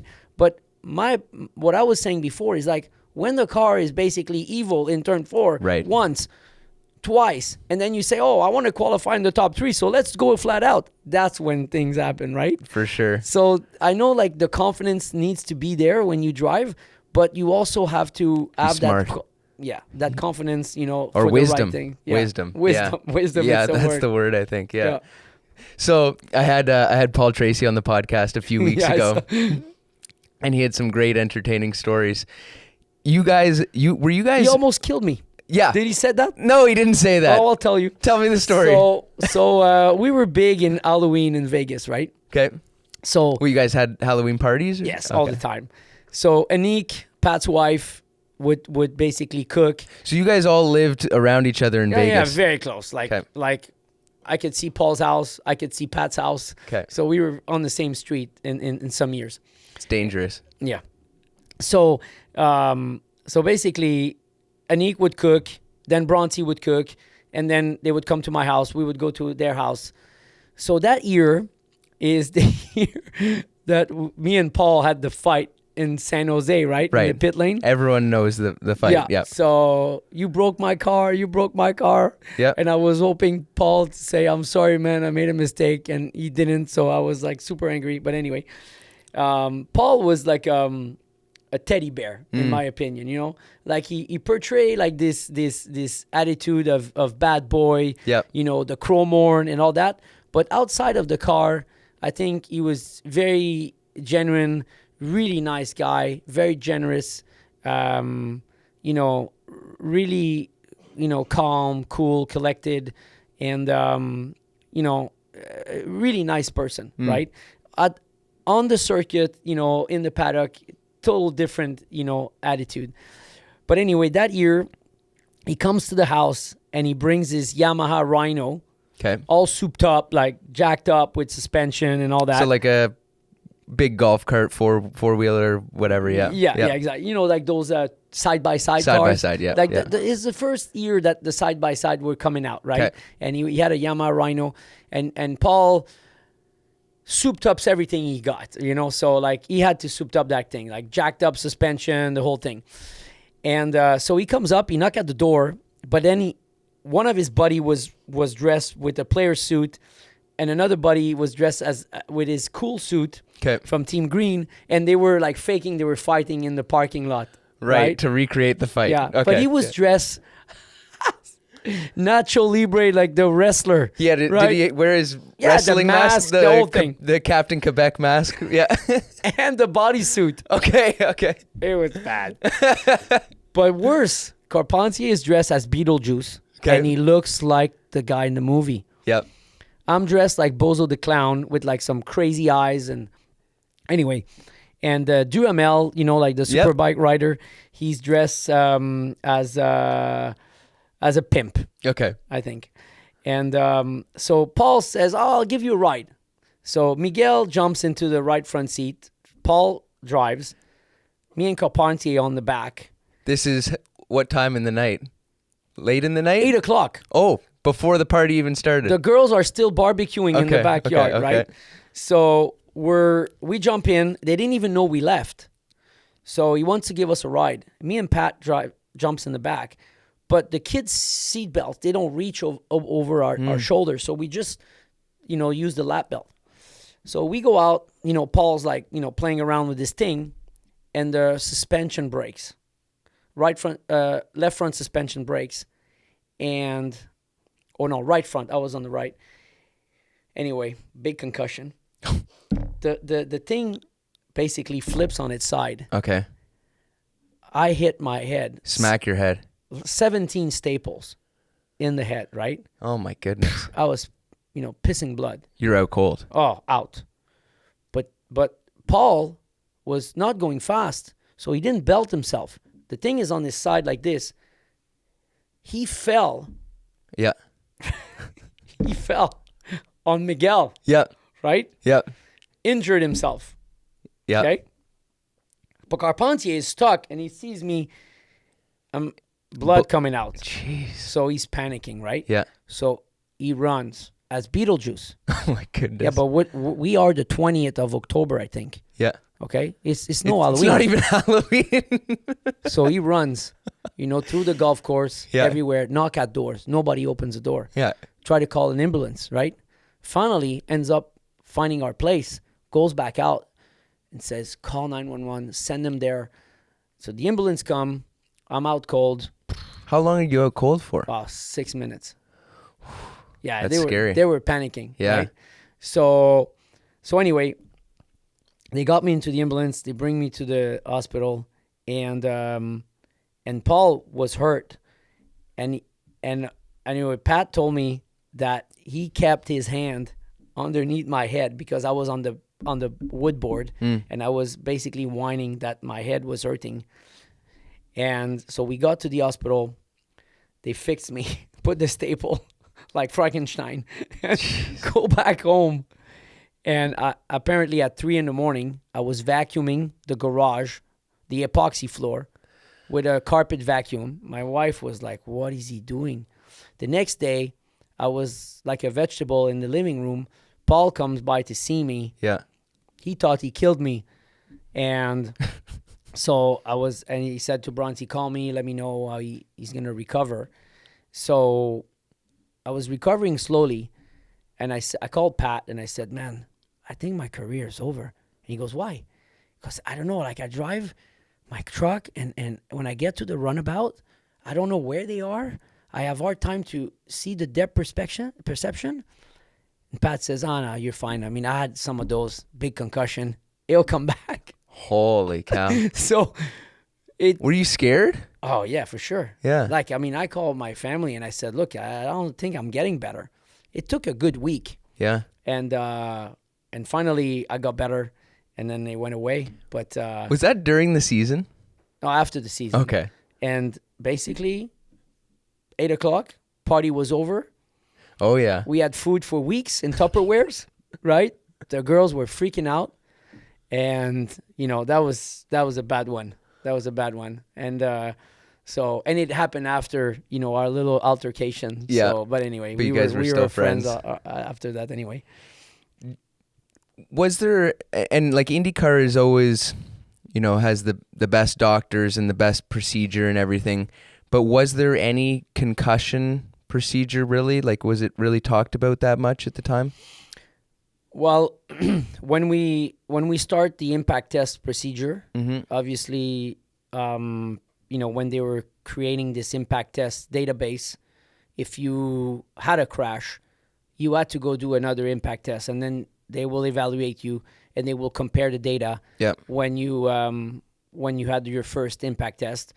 So that was a good thing because it was basically giving them, like even more information about when clearing a driver, right? And then we start wearing these headsets with the G-force sensor in our ears. Right. So the data of the G-force impact to the head was way more accurate than from the box inside the chassis. So there was a lot of things that we've done through the years when I raced IndyCar that made data very important. And also when they were accumulating, information about wreck on a concrete wall and wreck on a safety barrier, way different. I think, Dario had a very, very big impact in Olmsted Speedway, where he backed the car into a wall and really hurt his back. And then obviously other crash happened with the safety barrier, and then you could see obviously the difference, right? Right. Also, to me, I think that when you hit that steel, you have a lot less chances to grab, even if it's like two walls. But the way you hit, if you hit and you slide, I mean, the deceleration will be a lot less than if you grab inside the concrete, right? And stop. Yeah. Right. So I think it would. And then they added a piece in the back of the rear wing mount that would also grab some G-force from the impact. Right. That improve, impact from a rearward perspective. Mm-hmm. The front impact is something that, the ENS device did, very good job, but you can never, you can never predict if you have a front impact at very high speed. It's just not good. Yeah. Nearing kind of the end of your IndyCar career, and maybe it was just that time period as well, everyone was looking to NASCAR as an opportunity to, to make good money and to be in winning teams. How did that Penske relationship come about for you? And were you, always looking at NASCAR saying, hey, maybe I can do that? I mean, I always had a good relationship with Penske and with Mr. Cindric. Obviously, I saw them in the paddock, and I was always very respectful to them. And when I think maybe we can ask Tim and the team, but I rented a ride to race Montreal with the team. With Penske? No, okay. It was not Penske. It was another team. And I had some sponsors that wanted to be there for the Montreal race. And so I qualify on the pole. Sam Ornish was there driving the number 12 car. Villeneuve was driving the 22 car. And anyway, I was on the pole against those two Penske cars that were very strong. And at the end of the race, I was leading and I got taken out. But anyway, that's what happened. But for people who don't know or never watched those races, those were huge races. Like the Busch and the Nationwide races at Montreal were the biggest of the season by far. For those series, yes, there was the biggest. I mean, we were attracting tons of crowds. I mean, I think the series was also very, very impressed with the way the fans were in support. So it was a very popular race, and that's why it was nice to be able to find some sponsorship to be part of those races. Yep. And I think I got a call from Tim, and he said, "Do you want to race for us?" And I said, "Hell yes, I want to race for you guys." And it's funny that you asked the question, because I emailed with Roger this week, and I literally said in this email, that I was just thinking about him because I saw an article about him, and I said I also wanted to tell you that those years, like racing for you was the best memory in racing, and like you're one of my idol of racing, because the way the crew respects him, how he is as a person, like this guy has like this passion about racing, second to none. And in business too, like he has multiple dealers around the world, and he basically travels, meets with everybody. I mean, this guy is just—he's the man. He's very special, very special. And very close to his phone, answers to people, knows what the teams are doing, always there to support. He's not just the face of Penske. He is the team. So I said that, but the experience there to see how, like an organization is run, with like their leader to be such a great person. And from the guy that was driving the trailer that was chroming the wheels, because, we know Penske, even in the days they were racing with the Marlboro cars, in IndyCar, they had the chrome wheels, right? Yep. And very tough to maintain chrome wheels. And all their trailers have the chrome on it. And I was talking to the truck driver, and he said, I worked for Roger for 30 years, and I will finish my career here. So, like employee retention, when you have a business with a ton of employees, he definitely has that, sorted out, because everybody wants to work for him and they want to stay there. Right. So you got the opportunity to race those road courses in his nationwide deal. Yeah. Obviously in the best equipment at the time. Yeah. Was, during those years, were you looking to maybe race NASCAR full time down in the States? It would have been nice. And I had this discussion, with, one of the sponsorship guy there, to run one of the car, maybe the 12. But, like the money, to find the money to come up with the shortfall was very high. Yeah. And it was difficult with the sponsorship people that I knew to raise that sort of cash. And also for, like an entire season in the States, right? No more races in Canada. That's the problem. So that was tough. But I mean, when I got there, I said to myself, I'm just going to try to do a job. I mean, the 22 team was always going for the owners championship. Yep. And my job was to contribute for that. So you need to make your own desire sometimes second, right? Because like go and, finish second place, finish third place, finish the race. The most important thing was not to make any enemies in the world of NASCAR while driving the 22 car. Sure. Just get it on the pole when you can, drive whatever happens, and just try to get the car back, with no damage. And that's what I've done in those years. And I was lucky enough, that they felt that, my contribution was good enough to earn me, the owner's championship ring. Yep. And I got that crazy, awesome, good-looking ring with the Penske sign on 22, my name on it. Cool. And it was a great gift from the team. So yeah, it's just all these little type of things were great memories because of the experience of the caliber, of the team that I had the chance to be part of. Right. So, you're probably the best guy in our series, in the Pinty series, at finding big corporate sponsors and, holding up your end of the bargain and really trying to deliver value. What does the off season look like for you as far as, finding sponsorship? And clearly you enjoy that aspect of it.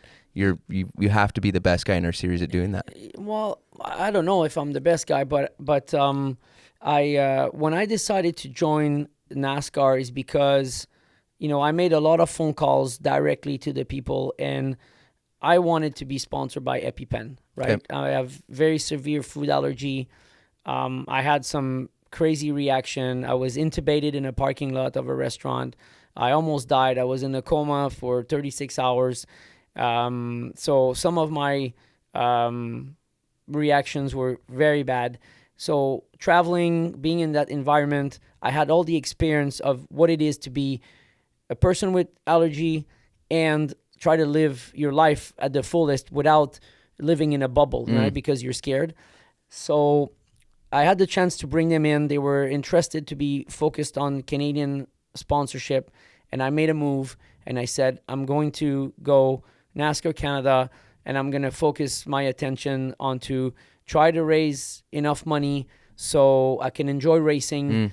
And because sometimes, I had also the opportunity to race with good teams in IndyCar and just bring a very small amount of money. So, my quality as a driver and a bit of money was making me basically stay there, because when I chose Champcar, right, and in IndyCar went through and Champcar collapsed, I mean, like lots of drivers had like long-term contract relationship with teams.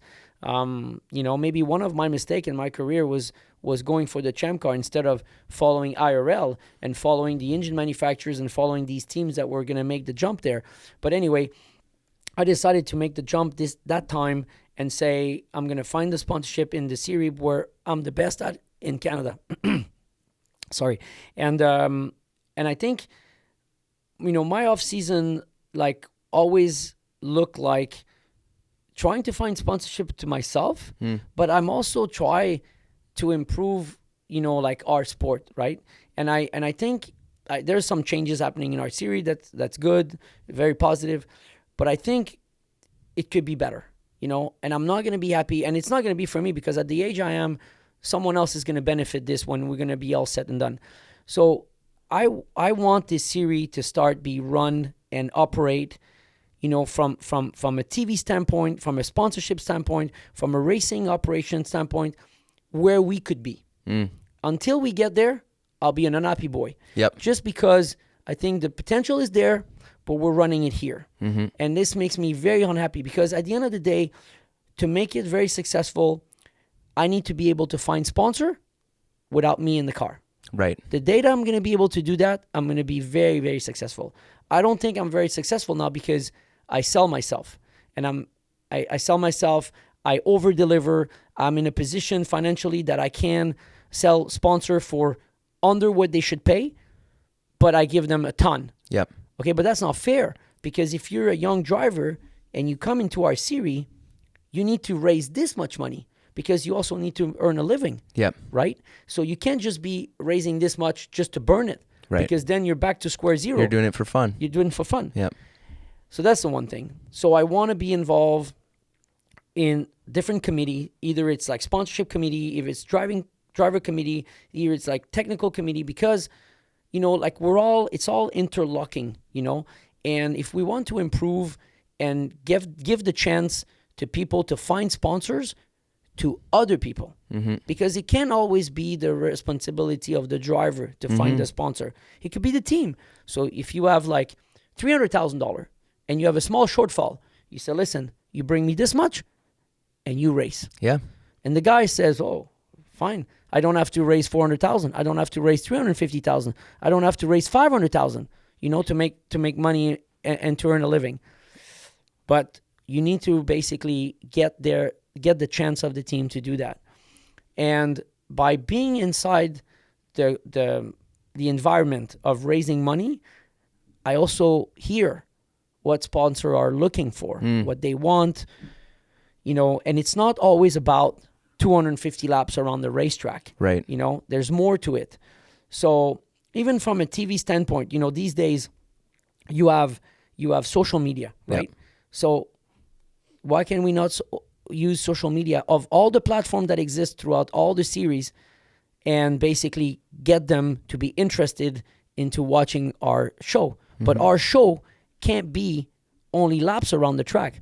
Our show has to be a ton of lifestyle, a ton of, look at Drive to Survive. I mean, how many laps have you seen cars do? Not much, but there's a lot of talking, there's a lot of drama, there's a lot of story, right?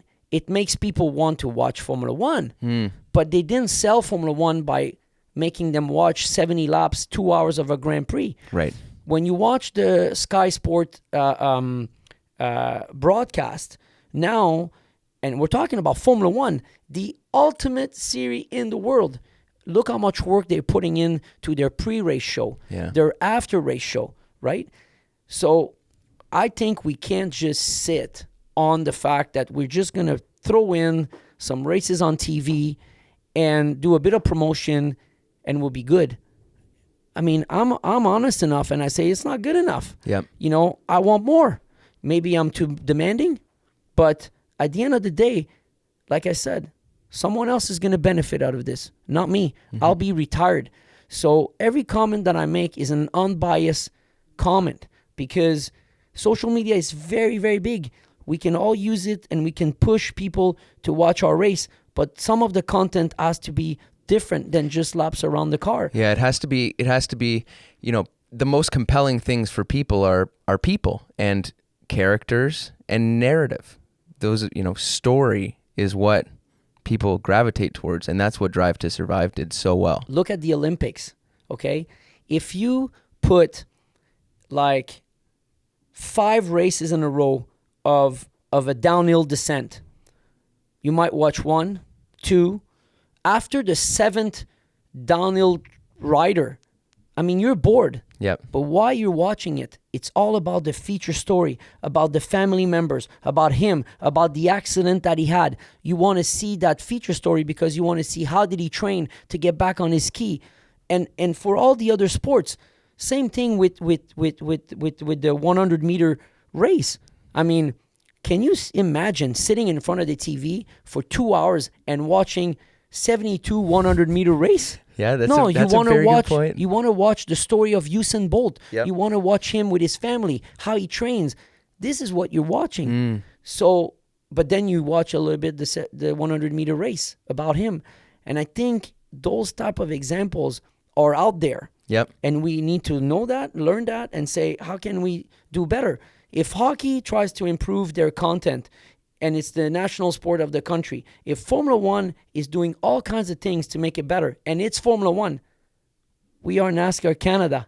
We have everything to want it to make it better. Right. And I think if you listen to the sponsor, if you know, like we have certain amount of bodies, right, in our series, and I mentioned it to Tony already.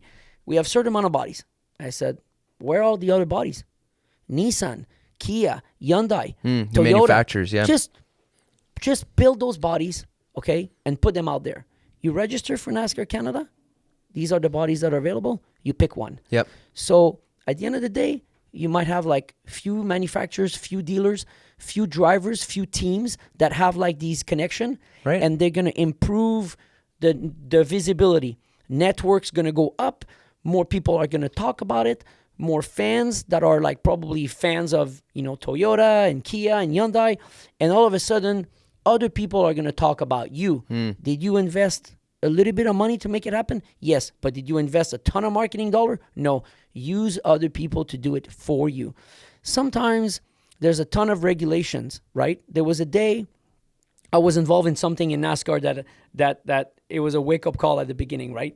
So we have a driver that rents a ride, and he comes in and he has to be in my trailer, right? Okay. And the track where we go, they say, oh, if you could bring cars from other teams and reduce the amount of trailer, it would be very helpful because we don't want to have 30 trailers in the paddock, right? It's too crowded. So team starts carrying other cars. Fine. They're doing what the series wants. So, Mike, I have a problem with the transmission. I don't make the garage close. So I have a penalty. I can only take my car 45 minutes after everybody else. Yep. But I was the last one to load. So the driver's in front, poor guy. The guys are in the back of the trailer and say, you can't open the door. Yeah, but that car number, whatever, he's okay. Just let me take it out. I'll put Tag's car back in, and then you can start the clock. No. So that guy ended up having a stupid penalty for no reason. Yeah. So the rule book, yes, Xfinity, yes, Cup, they all have their trailer. Their track is different.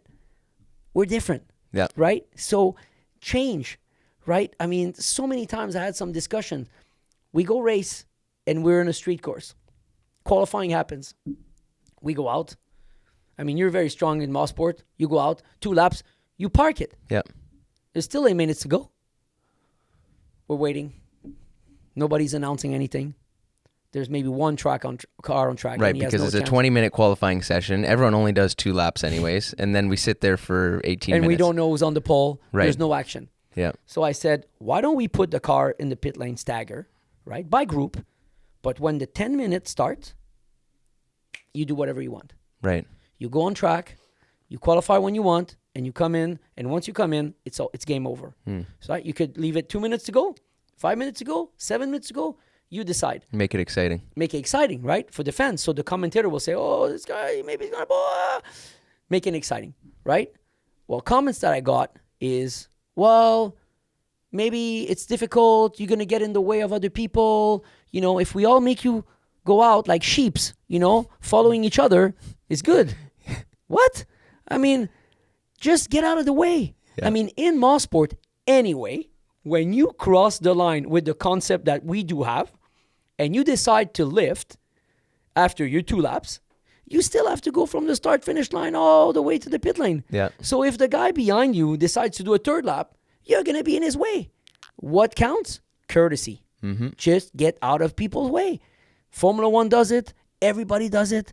Why do we have to qualify that way? I think, you know, I'm not the smartest guy in the room, but I just think that everybody have amazing ideas, but they don't they don't say it, and people are shy to just lay it out. Maybe because they have too much to lose. They don't want to look like the black sheep. Sure. They just want to blend in. But at the end, we're all hurting because it can't be an individual comment, right? Oh, I have an idea. Let's do that.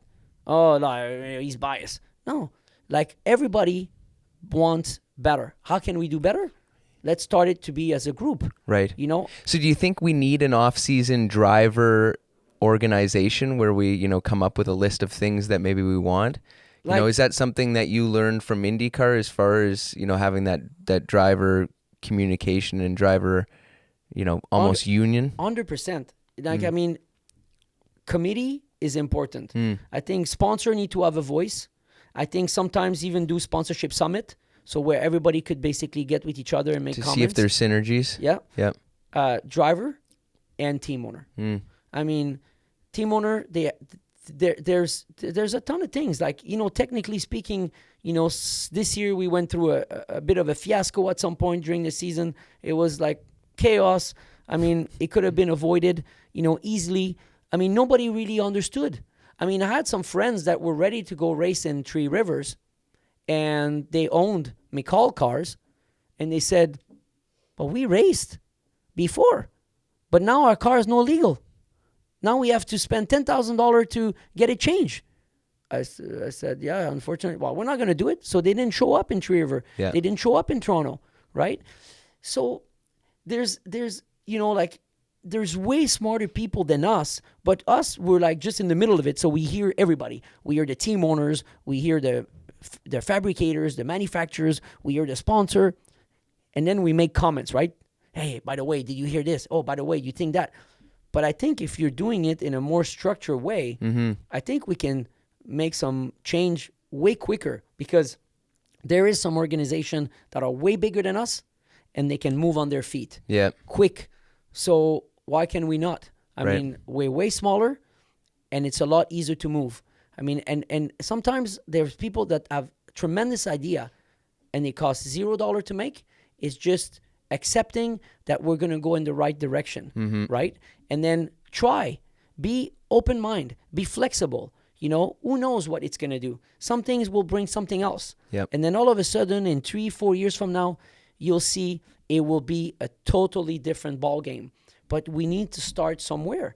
But I think again, some people like the just statu quo. Yeah. Just be like this, not too much change. Let's keep going what we're doing.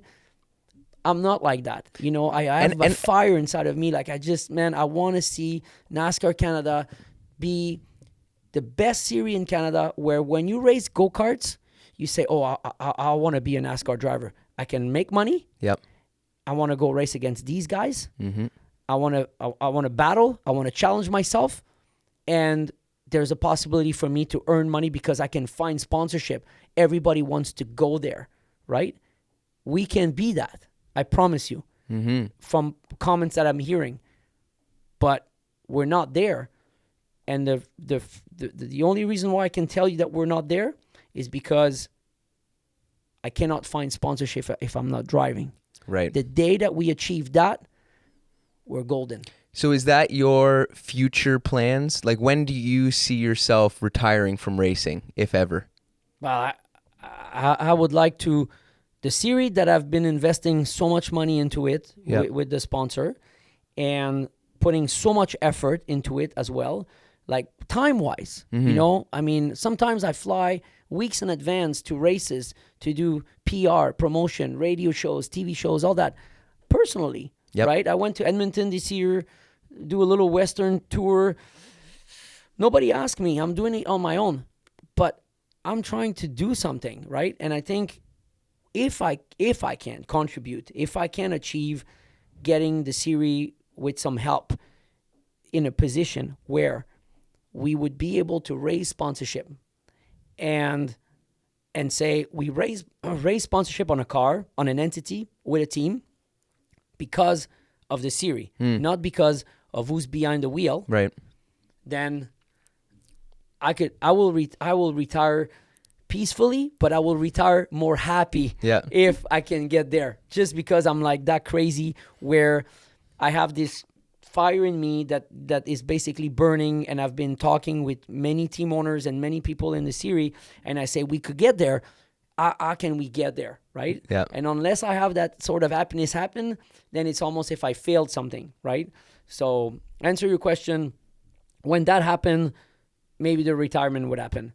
But until we get there, I have this little fire in me that I want to try to contribute or help. The city where I'm born in, you know, the country that I'm from, and if I feel that I've done something, then again, I feel happy. That's a good way to end it. Thanks for coming on, man. Thank you so much, buddy. No, I appreciate it. Hopefully this helps grow some attention to the sport. I hope so. Yeah. Thanks. If you guys enjoy the podcast, be sure to rate it wherever you listen to the podcast and share it with some friends. See you guys next week. Thanks.